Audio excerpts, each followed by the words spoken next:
All right, guys, welcome back. We are back with another Mini Max. How about that?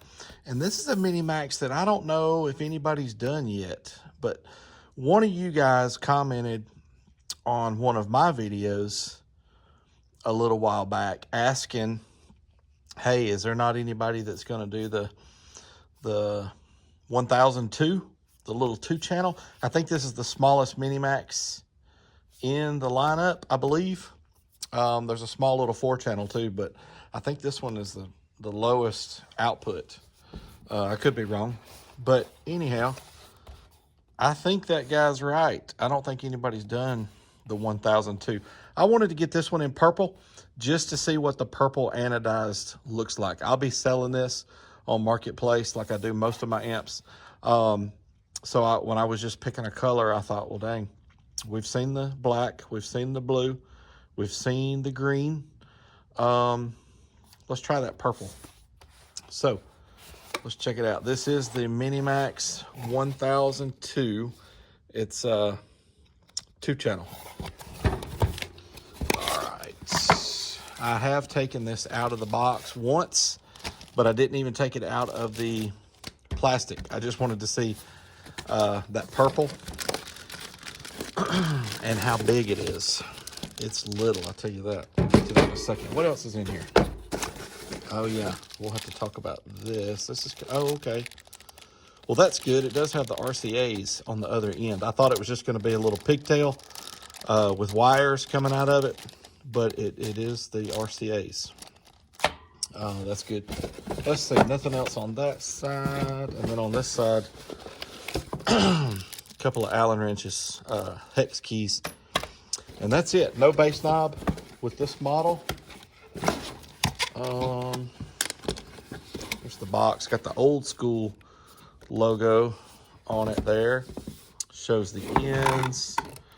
Purple. The other end. Where's the... Oh, yeah. On the bottom is some of the ratings. This is kind of interesting. But let's talk about the output first. So this is a 100x2. That's why they call it a 1002, because it's a 2-channel, 100 watts per channel, but that's at 4 ohms.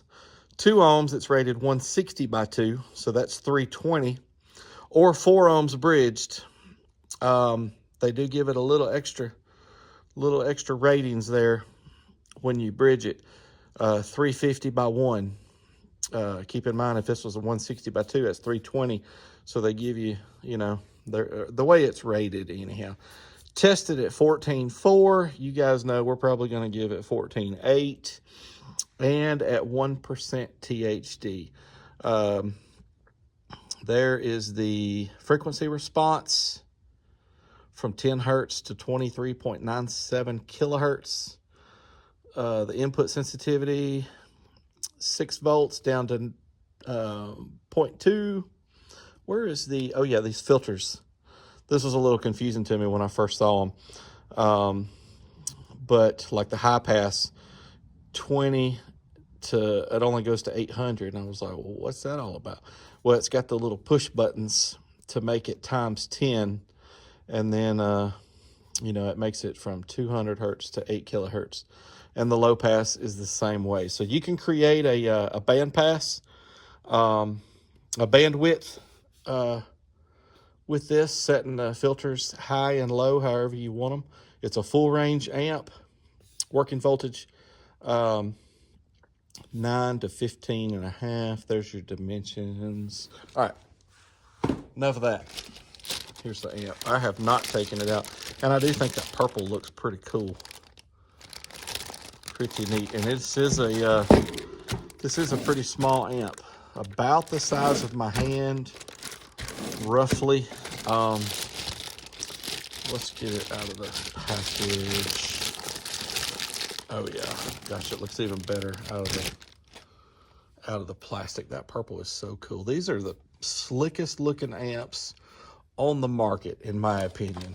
And we've got a Salt 4 here in my household, and you guys know that's a pretty killer amp, but I don't know, they're a little plain looking to me compared to the Down for Sound amps. So while we're on this end, we've got those 4-gauge, and then over here that looks like 10.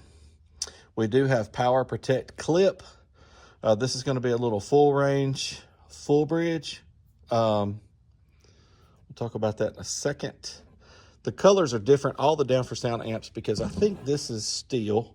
This plate on the side is steel, and that's probably either painted or most likely powder coated. And then this is aluminum with it's anodized. So the colors come out slightly different on the heat sink as opposed to the end plates. Let's switch around, but I think this is slick looking. I love that purple. And purple's not even really like one of my colors, but that looks good on here. My wife loves purple. She might would like to have this. So this is going to be where this plugs into to give you your inputs. Not exactly sure why that is. Maybe to save space. I'm not real sure. It looks to me like there might be space in there. But either way, at least you have the RCAs. The one thing that's going to suck, you guys know now with the old school amplifiers where a lot of the plugs are missing. Someday, 20 years from now, somebody's probably going to buy this amp at a yard sale and it's not going to have the plug. That's my only thing about them. But so anyhow, on this end we got the gain, and I like that with the knobs are metal in there. That's always kind of cool. But you got the gain. Here's the high pass. With those crossovers, you can turn it on or off, pushing that in or out. And then there's the ×10. And if you see the little picture there, can you see the little picture? The button out is the ×10, and the button in is ×1. So I'm trying to get it where you guys can see that as good as possible. And then the same thing over here with the low pass. So anyhow, I will say this, it's a cool little amp. So as with all the Down for Sound amps, we got the see-through, back plate. So that's got me wondering, where are those? Okay, so there's that plug. Directly under that plug, I don't know, I see room in there for a couple of RCAs. But anyhow, looks cool. I tell you, there's not a whole lot to look at right there, but guys, this is a 350 watt amplifier. It looks nice. I tell you guys, back in the day when I was 16 or so, a 350 watt amplifier was pretty big in my book. We were running 80 watt amplifiers and 120s, and I'm talking about total power. If somebody had a 200, like one of those Punch 200s, or the Punch 150, that was a big amp. And they were a lot bigger than this. So pretty cool to me. I guess my mind will always work that way a little bit, because I'll always compare, well, what is that compared to like when I was a teenager? So anyhow, a 350 watt amp back in the day would have been a house, and it would have been way bigger than this. So enough rambling. Let's hook this up. I mean, I don't think people are going to buy this for subwoofers. Of course, I don't know what they're going to buy it for. There's probably people that would want to put subwoofers on this, but I feel like maybe we need to test this at 40 and maybe 1K, and instead of putting it on those scars, I'd have to put it on one scar and series that scar to get to a 4 ohm load. But what we might do is put it on the other speakers that I've got and be at the proper ohm load. Here's another thing that I'm conflicted with, guys. Where to stop the test? I'll be honest, I'm kind of feeling like I need to stop all the tests when this clip light comes on the amp. So that's probably what we're going to do. I don't want to blow this amp up.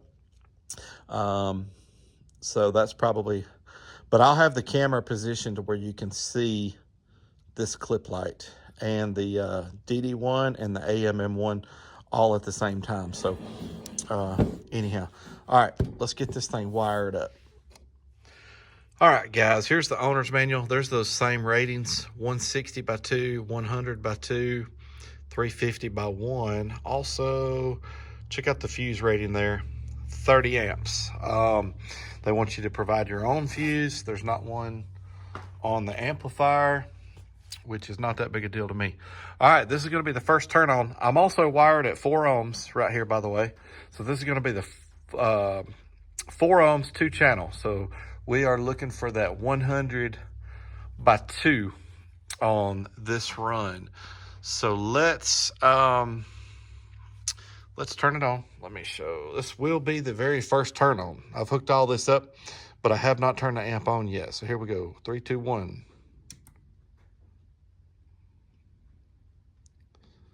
Okay, everything looks normal there. This first run right here is going to be 40 hertz, and then we'll do the 1K. But here we go. We got the luxury or the opportunity, let me say that, the opportunity of using the 2 AMM1s here today. So 40 hertz, here we go. Oh yeah, we want to show the clip light on the amp. Will we see 100 by 2?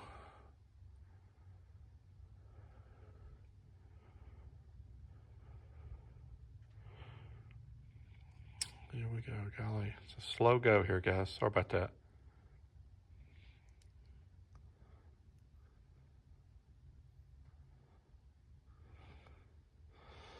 All right, so I'm gonna have to turn the gain up a little bit. I didn't turn the gain up high enough. But right there, we got 106 and 103. All right, let's do that again. I turned the gain up a little bit more. 40 hertz, 2 channel, rated 100 watts per channel. Let's see what we get.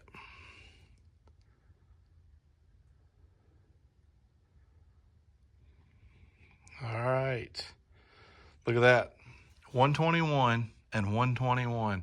That's awesome. Okay, that beat its ratings there quite a bit. And you know what? Golly, I'm off my game here a little bit, guys. I'm sure that voltage did not drop, honestly, with 240 watts. I'm sure that voltage stayed at 14.8. And I don't have my clamp hooked up. I'll get that out, and we'll have the clamp hooked up for the rest of these runs. All right, let's do the 1 kilohertz. All right, this is going to be the 1 kilohertz, still 4 ohms, 2 channel. Are we going to see 100 by 2 at 1 kilohertz? Let's find out.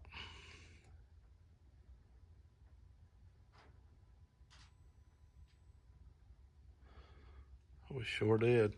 116 and 115. The voltage did not drop, and the current was 30.6. All right, guys, let's wire this up to 2 ohms, 2 channel, and see what it does. This is the 160 by 2 that this next run is rated for. So let's reconfigure the resistors and do the 2 ohm test. All right, here we go. 2 ohms. 160 by 2 is what we're looking for here. This first run is going to be 40 hertz. Are we going to see 160? Here we go.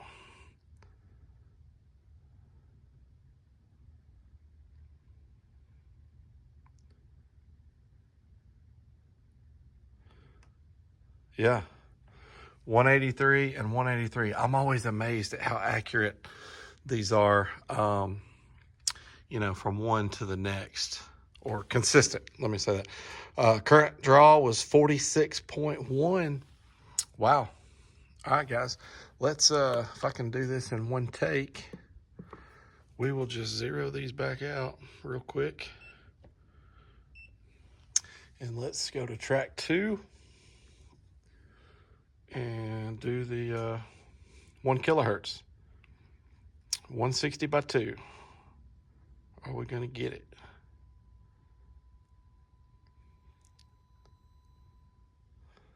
Yeah. Dang, guys.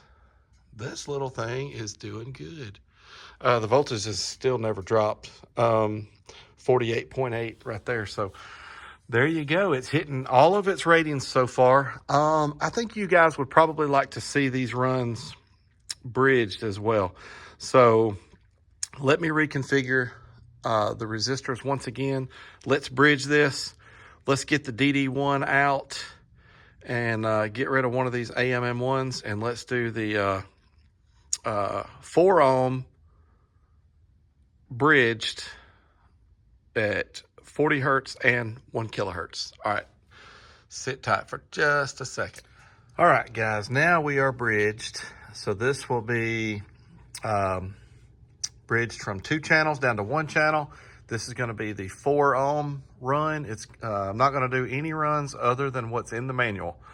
So as far as bridged mode, that 4 ohm run is the only one that's rated. The rating on that is 350 watts. So we're starting off at the normal 14.8. We're going to capture the current draw. The first run is going to be 40 hertz, and then we're going to do the 1 kilohertz. So here we go. 350 is what we're looking for. Will it do it?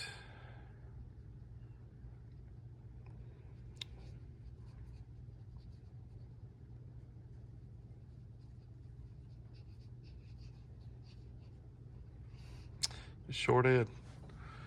370. How about that, guys? The voltage did not drop. The current draw was 46.8.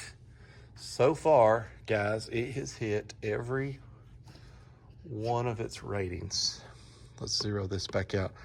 Let's zero this out as well. Okay, let's do the 1 kilohertz. Here we go. Looking for 350.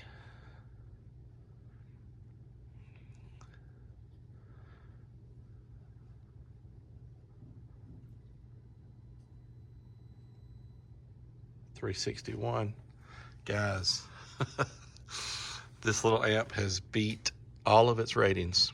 What a cool little amp, by the way. Now, it's a little pricey for what you get, honestly. You know, for the little bit of power that you're going to get out of it, to me, it is a little pricey. The cost per watt on this is up there a little bit. But if you need a small, cool little amp that beats its ratings to put in a small little spot, or something that's not gonna need any extra electrical, maybe this is the amp for you. And again, these Down for Sound amps always perform good. Well, almost all the time. Let me say that. Almost all the time, these Down for Sound amps do good. We've had several, and we've loved them all. The only one we had any issues with was the very first Minimax 1000 monoblock. They replaced it with a brand new amp, and that amp did just fine. So anyhow, we love their products. We run a lot of their products, and I think they got another thumbs up here on this one. All right, so I'm torn. Do we want to listen to this amp? I'm torn. You'll know if I put it after this video. Anyhow, guys, if not, thanks for watching. Stay tuned for next week. Please subscribe. You don't want to miss what's coming up next. Thanks. All right, I almost forgot one of my favorite parts. This amp, which one? I want to give this the, because this is a 2-channel full range that doesn't put out a ton of power. So I feel like somebody would probably be buying this for door speakers. Let's give them that 181 and 178 at 1 kilohertz, and that was at 2 ohms uncertified. There you go. All right, guys, thanks for watching.